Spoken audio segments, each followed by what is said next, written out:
some growing up to do. MDMA, LSD and cannabis. This all happened a while ago, and I regret not writing about it until now.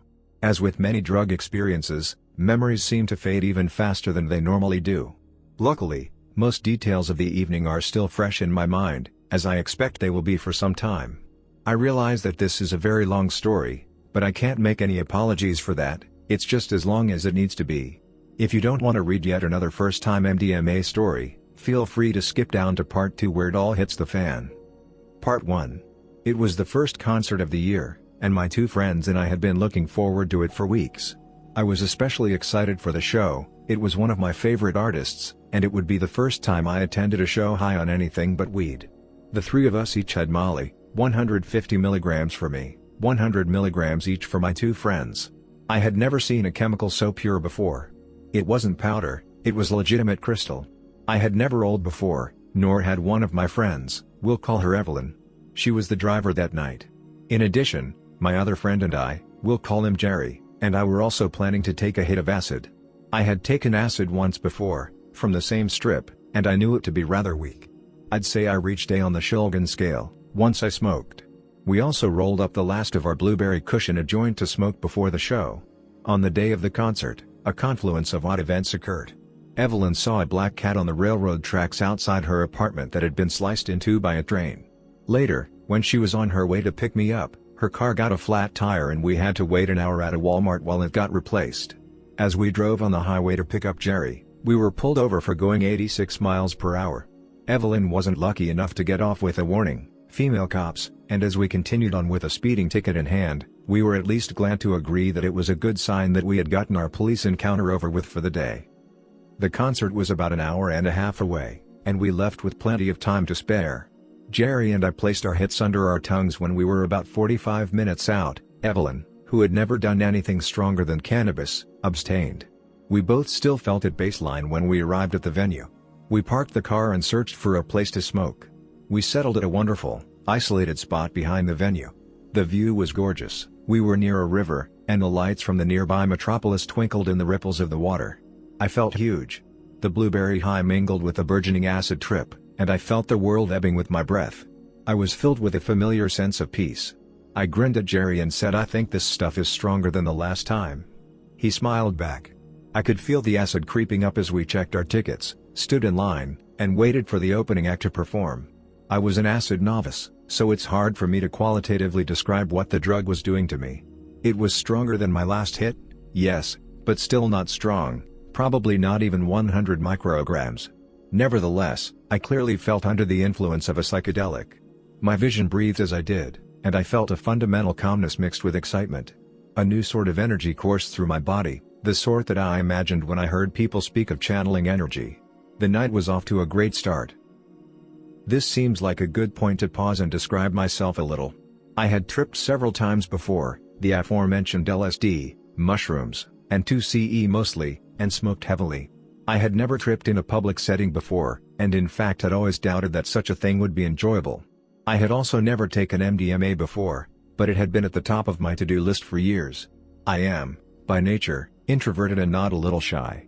It was something I used to really beat myself up about. I couldn't shake the feeling that I was always being judged for being quiet or a bore. As I came to realize that other people spent about as much time judging and criticizing me as I did them, that is to say, not really at all, my insecurities faded but my proclivities remained the same. I didn't usually seek company and had a hard time talking to others. I was fascinated by the potential of MDMA to break me from my shell. I had heard from friends and numerous online reports about how drastically MDMA could increase sociability, empathy, sensitivity, all things that I felt I lacked and wanted so badly when I saw them in others. And, secretly, I badly wanted to dance. Music had always moved my soul, but not my body, and I was far too self-conscious to give it an earnest try. Aside from a few white guy head bobs, I had never danced, and I privately doubted the ability of even the great MDMA to change that. Jerry had described the first band sound as some high school kids who play pop music and made it big somehow, so as they walked onto the stage, I was expected something like a watered-down Belle and Sebastian. Luckily, their live show transcended the album and by the second number I was sold. Jerry was acid grooving to the music, while Evelyn and I stood near the back and bobbed our white heads. Occasionally I would look at Evelyn and smile, as if to acknowledge how ridiculous it was that there was a rocking band playing with dozens of dancing and free souls all around us and we were too self-conscious to do what everyone else was doing, although for all I knew she didn't want to dance, and that is, of course, perfectly fine. The joy of the crowd should have been infectious, but I felt slightly too awkward to really get into the spirit. Jerry and I wanted our role to peak during the headliner, and the perfect time to take our capsules was as the second act set up. Evelyn bowed out of taking the Molly, so Jerry and I each placed capsules containing 100 milligrams of MDMA in our mouths and washed it down with the most expensive bottled water I had ever drank. By this time, the acid had reached its peak effects while the cannabis high was weakening by the minute. The second act began performing, blaring glitch hop that seemed out of place with the other music, but I loved it regardless. The light show danced overhead in purple and green, the audience became more and more energetic, and I began to play the do I feel it or do I not game. As the second act wore on, I began sensing a new kind of energy, which increased by degrees until I was convinced that something was happening. But still, it was just that, an energy, but none of the characteristics that I had come to expect. I do remember the first instant that I knew I was rolling. I was bending my knees and bobbing my head to a particularly intense beat, and a singular thought entered my mind: my jeans feel really, really good right now. And that was it. My jeans rubbing against my legs as I moved felt good in a way that nothing had ever felt good before, like a magical, perfectly soft fabric rubbing along the smoothest skin. And at that instant, the other effects of the drug began to fill me. The music took on wonderful new qualities, where before the music had seemed almost too loud, I now relished in the volume. My senses were hungry for everything, and I devoured the lights, the now beautiful clothing and movements of those around me, and the music. I had the thought some months before, while listening to a sprawling ambient spangle track while on 2CE, that psychedelics didn't just improve music but totally altered it. It was like software running on different hardware, like it pushed separate and previously unknown switches. MDMA is similar, I think. I didn't simply begin to enjoy more the music I had been hearing, it took on a brand new quality. I could feel the pounding bass shake my body, but it resonated throughout every part of me. I was like a starving man, and the music was my feast. And I danced. My inhibitions were wiped away at once, but it wasn't just that. It was like I knew just how to dance, like I had always known but had never embraced it until now. One of my greatest fears about dancing had been that I simply didn't know how. That night, I learned how easy it is. I didn't have to know what to do, I just did it. My body, the music, and the drug corroborated to make my movements virtually unconscious. The urges of movement that had peaked from my depths whenever I listened to good music were finally exercised. I moved my feet, my hips, my arms. I just did what my body told me to do, and I loved it deeply. The second act left the stage, and the three of us sat down at one of the small tables in the back of the room. Getting off my feet was an amazing feeling. All the energy that I had been expending on the dance floor now surged through my body, bouncing around on my insides at 100 miles an hour. Even something as simple as breathing was a delight. I felt like I was humming in harmony with the vibrations of everything around, and every breath was perfect, just like it was supposed to happen. I had the hugest grin plastered on my face, and at that moment I couldn't understand why there was so much sadness in people when everything was so beautiful. I turned my attention to my two friends. Jerry was smoking a cigarette and wore a smile to match mine. We exchanged a look, and I'm sure he understood what was on my mind just as well as I understood what was on his. I turned my attention to Evelyn, and in an instant every kind thing she had ever done for me flashed into my mind. I was struck by the things she had done for me out of the goodness of her heart, and I was awestruck by the simple beauty of that. Anytime that someone does something out of the goodness of their heart, it is a beautiful and sacred gift and I won't forget it. My friends and I guzzled water and talked, I don't remember about what. As the headliner was setting up to perform, I remembered that I had another capsule containing 50 meters of Molly in my pocket. I hesitated. I already felt great. Did I need more? Might it be too much? I thought back to last year, to the first time Jerry and I had ever tripped. We had taken Hawaiian babywood rose seeds, and I had said I didn't want to smoke because I wanted to experience the trip on its own. All right, Jerry said, but for what it's worth, maybe it's not about having a Hawaiian babywood rose experience but about having an experience. It can only make you feel better. I had no answer for that then, and I didn't now. I happily swallowed my capsule just before the band came on stage. I've avoided mentioning the names of the artists at the concert, since that lineup only played a few shows together and, for reasons that will soon become clear, it wouldn't be too difficult to identify my friends. Suffice to say, however, that the headlining band was perfect for the state of mind I was in that night. The acid and the MDMA had peaked, and the music was warm, familiar, and childlike. My dancing became more varied, but more importantly, I had fallen in love with my movements. There was nothing, I thought, that I would rather be doing at that moment.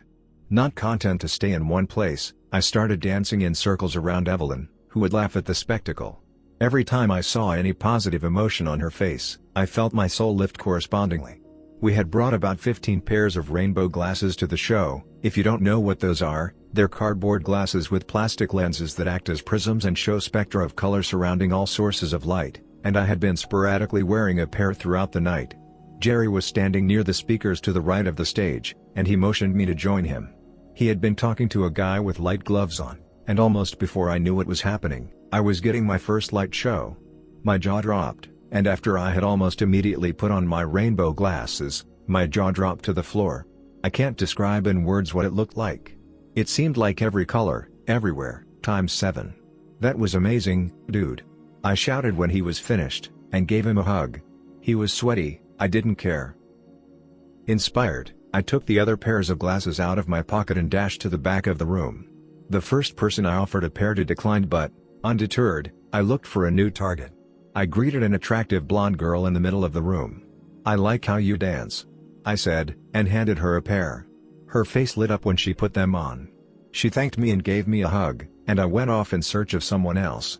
I found a group of a few guys who were clearly having a good time. I tapped the nearest one of the shoulder and offered him the glasses. The instant he put them on, his face lit up with delight. He started laughing and flashing the biggest smile I had ever seen. "Try this on," he shouted to his friends, and I watched their reactions as one by one they too suddenly burst into joy and delight. With each person that put them on, my mood lifted and lifted until I was in perfect bliss over how happy I had been able to make these strangers. The glasses made their way back to the first man, and he tried to give them back to me. I waved my hand. "They're yours," I mouthed, and danced away. The rest of the show went like that. I danced, making sure to buy a bottle of water whenever my mouth felt dry, and once tipping the nice ladies at the bar $5. I only stopped dancing a few times to hug Evelyn. She's a lot like how I described myself earlier, and it seems like sometimes we have a hard time talking to each other for that reason. It was an amazing feeling having those barriers broken down and being able to see and talk to my good friend the way I had always wanted to. But of course, the show had to eventually end. We filed out almost immediately. A part of me was disappointed, and I still wanted to do nothing but dance to loud electronic music. As soon as I stepped outside, though, I knew that was just where I wanted to be. It was a cool night, and it offered a whole new range of sensations than the loud and stuffy room in which I had spent the last few hours. My skin tingled, the cold air refreshed and reinvigorated me. The three of us quickly found a bench of the street near the river. It's hard for me to describe just how everything looked at that moment. Everything took on an ineffable quality, like a sparkle, and like breathing. The river stretched on, as far as I could see, and a rainbow of colors reflected and refracted on its surface from the buildings on the other side. I looked at Evelyn, she smiled, and I at last realized what a beautiful girl she really is. I looked at Jerry, and all the qualities I admired and loved in my old friend seemed to be painted on his face. The world there on that bench was, in a word, perfect. "You know," I began, "I've always thought that if a person says something about somebody when they're not around, then you know they really mean it, right? Well, Evelyn, I was talking to Jerry the other day and I said, you know, Evelyn is a pretty cool kid." And he said, "Yeah, Evelyn is really cool." He said that, Evelyn. He didn't have to say it, but he did. Jerry smiled hugely and nodded. "It's true, I did say that."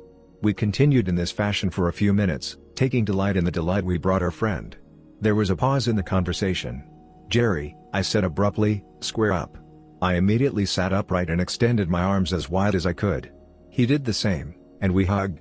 I don't think we had done that in years. "I love you, man," I said, and he replied the same.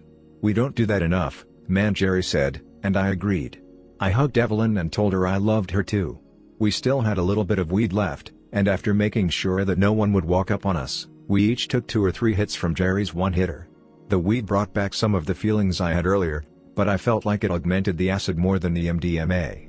We laughed and talked for a few more minutes before Evelyn decided that she was cold. We agreed to talk back to the car to get a jacket and warm up. I stood up and walked away with two of my closest friends, on top of the world, full on the life and love that had always surrounded me but that I had never noticed before. Part 2. It was much warmer in the car. I hadn't noticed how the cold had affected me, but I was glad to be out of the breeze.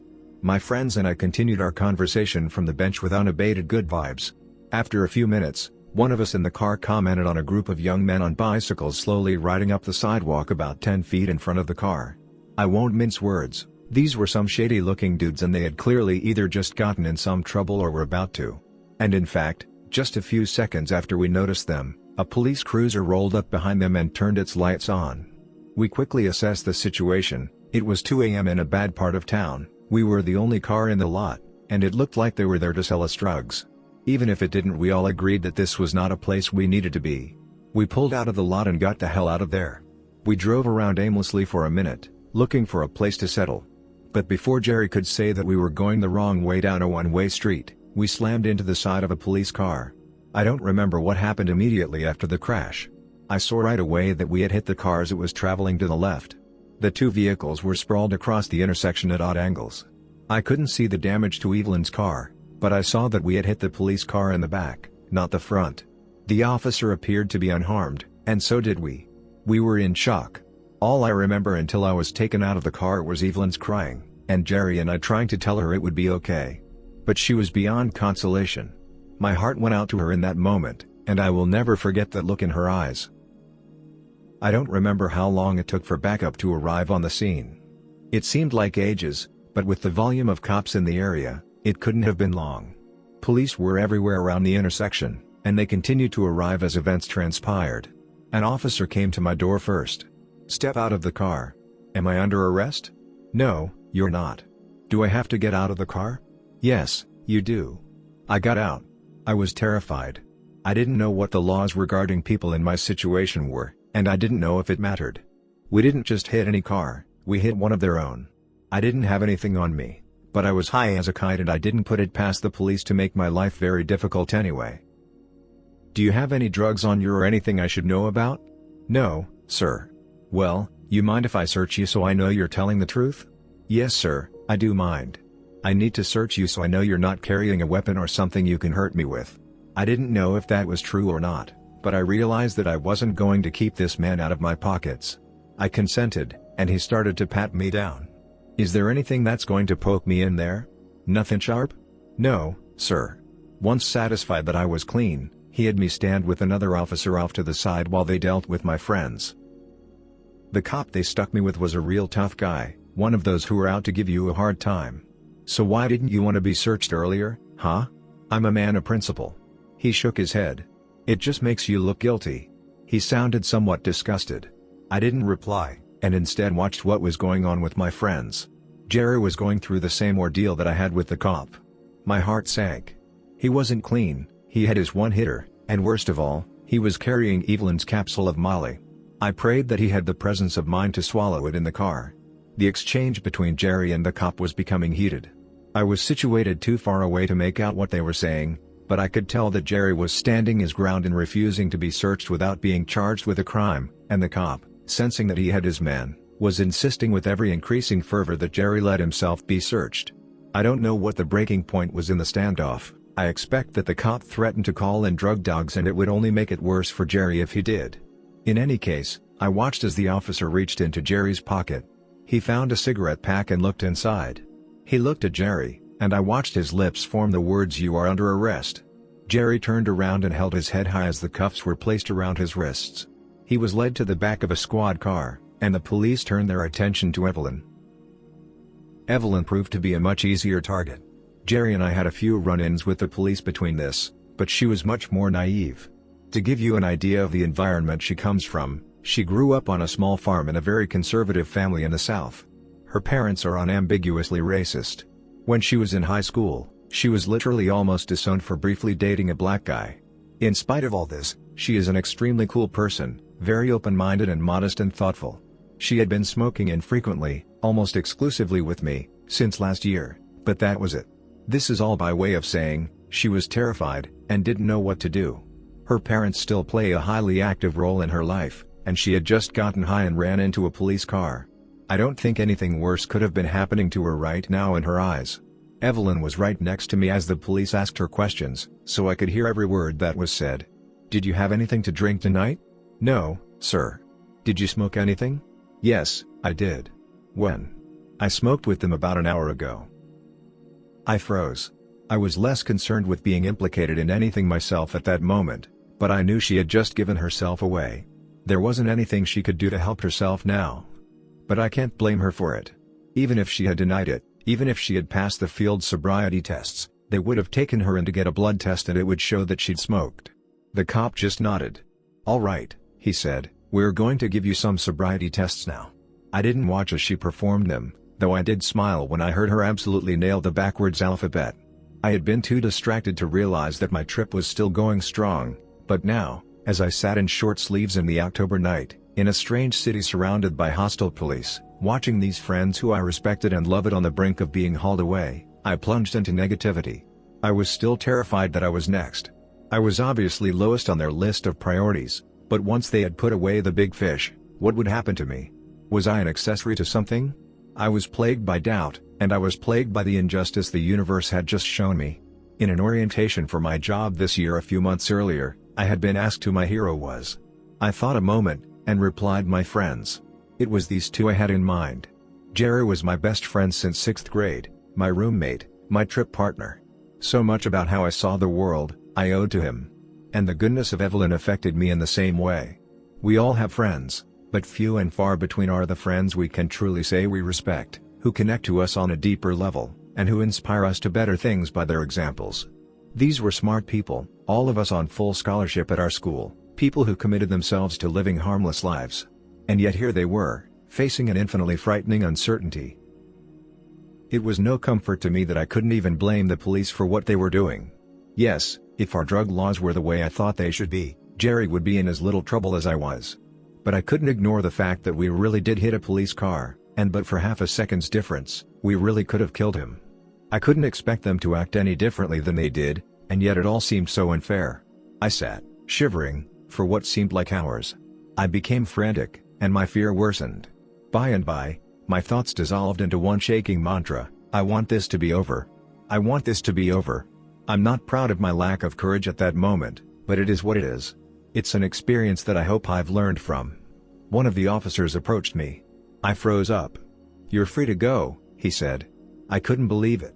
My disbelief must not have shown, because he continued unabated. "Do you have anyone you can call that can pick you up?" "Yeah, I'll call my girlfriend." "How far away does she live?" "I think it'd be a couple of hours from here." "All right. There's a hotel a couple of blocks away. If you want, we can drive you over there." No thanks, I can walk," I said, wanting nothing less in the world to be in the back of a police car at that moment. "Are you sure?" "Yeah, I am." They were done with me, but I still had one thing to ask. What's going to happen to them? "Well, she's going to jail for a DUI. And the other one's going in for paraphernalia."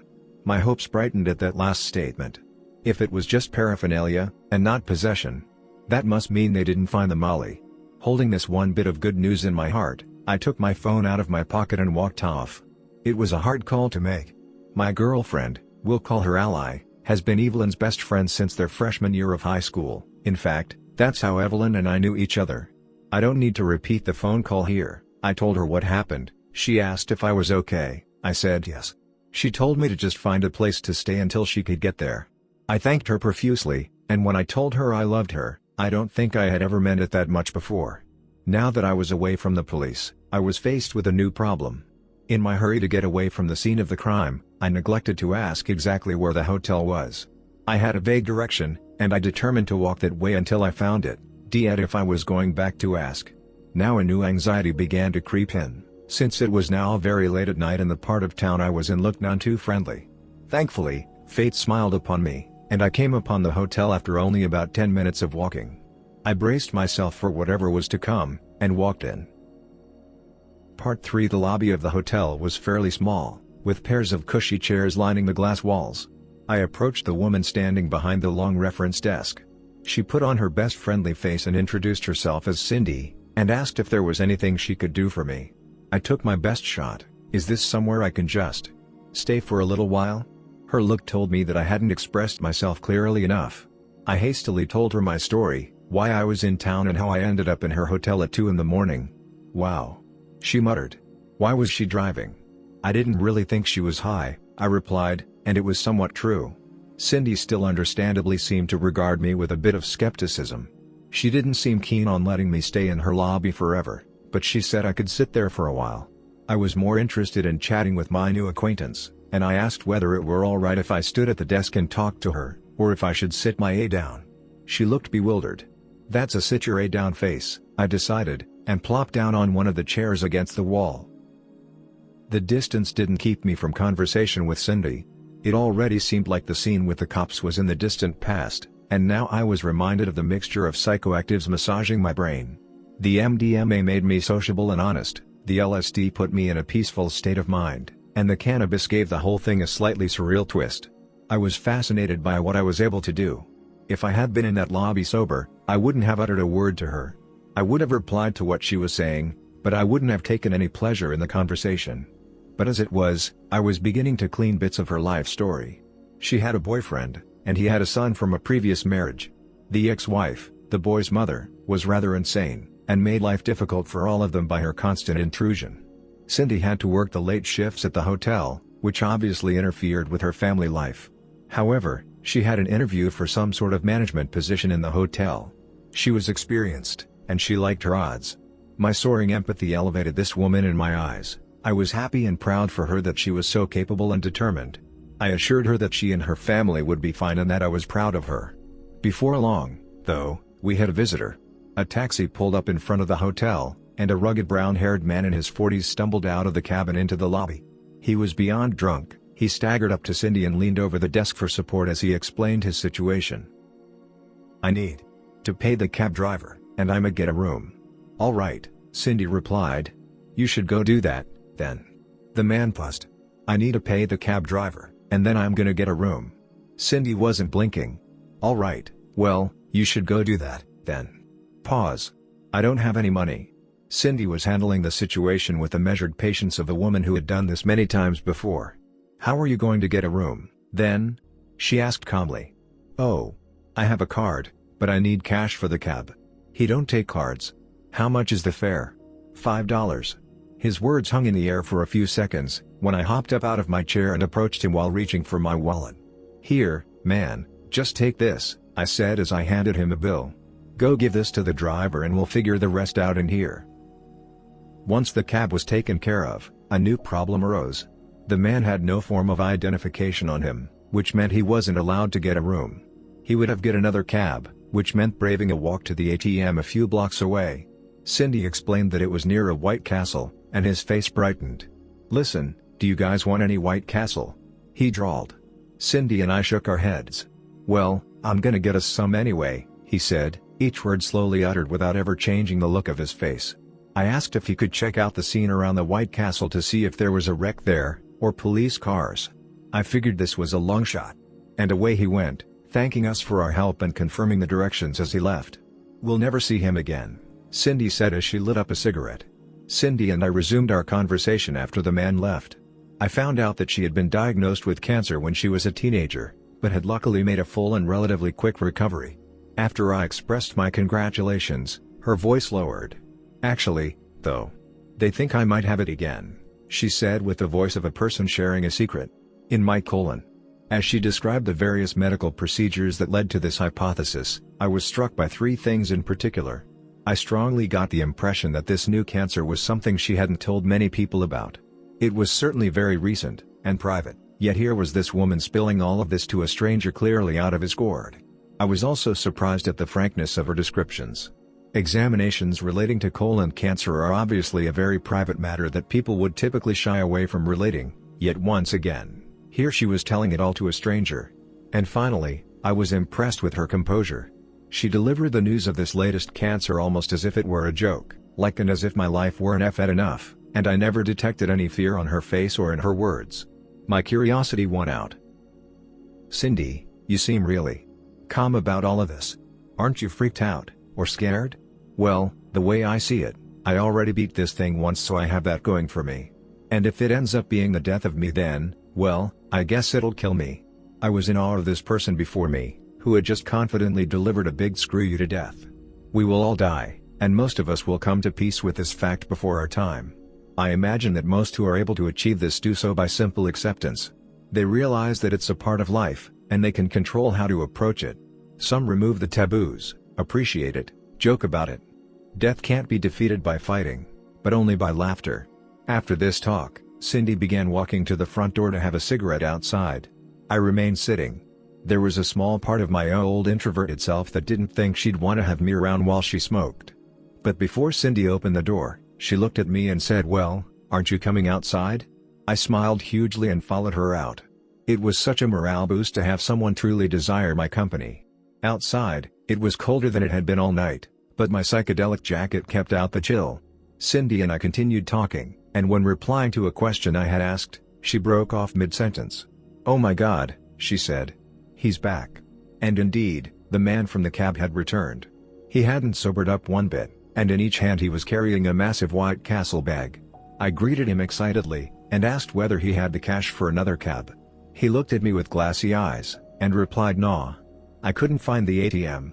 I shook my head, and without any surprise in my voice, I asked him to come inside and sit down and we'd figure something out. From here, the night finally began to come to a close. We decided to call another cab for the man and let them figure it out when it got here. My girlfriend called me to tell me she was close and to make sure she was in the right place.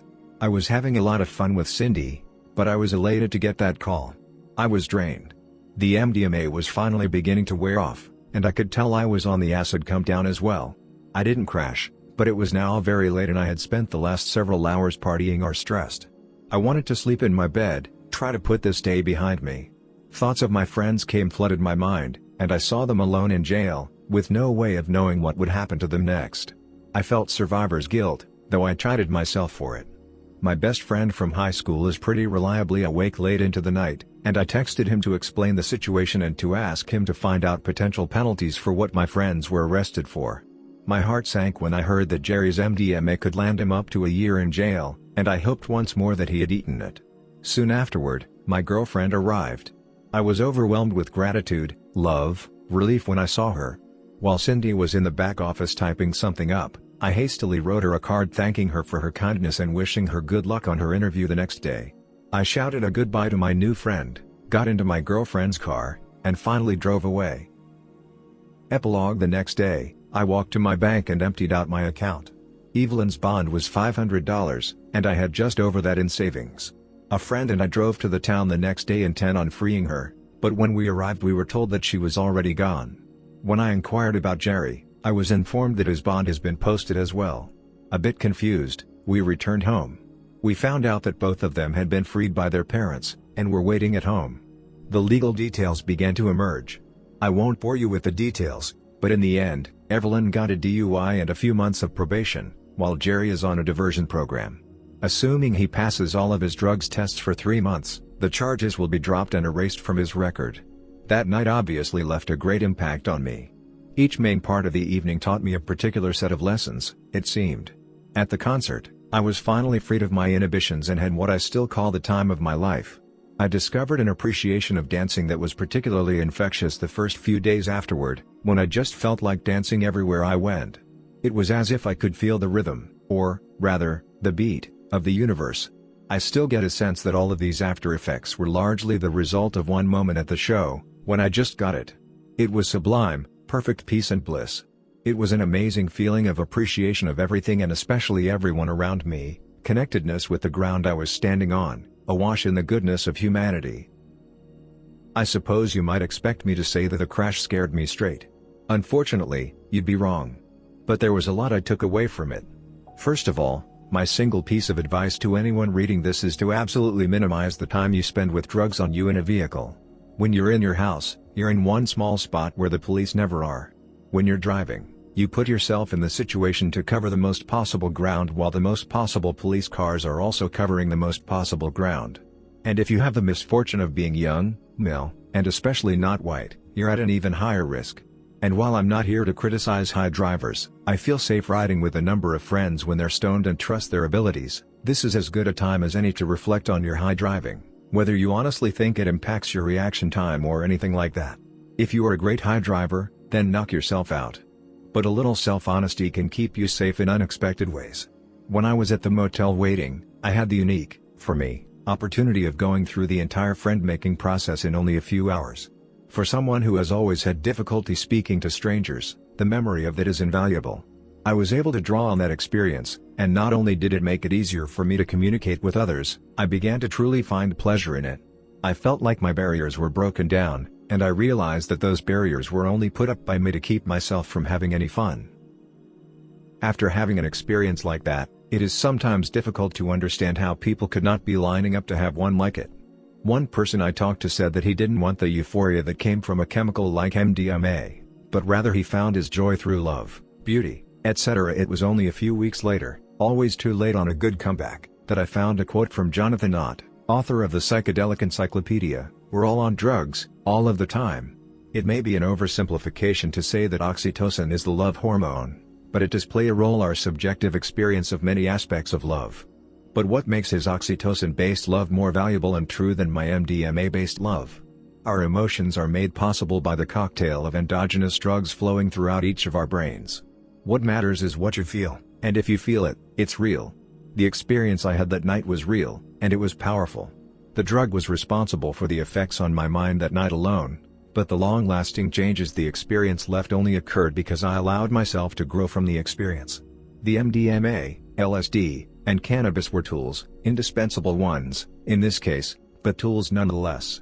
They allowed me to improve my mind within its own framework. And in spite of the crash, the worry, and the fear, I still count it as one of the best nights of my life. It's psychonaut wisdom that bad trips are often the best ones, because you learn more about yourself during a turbulent psychedelic experience than during a happier one.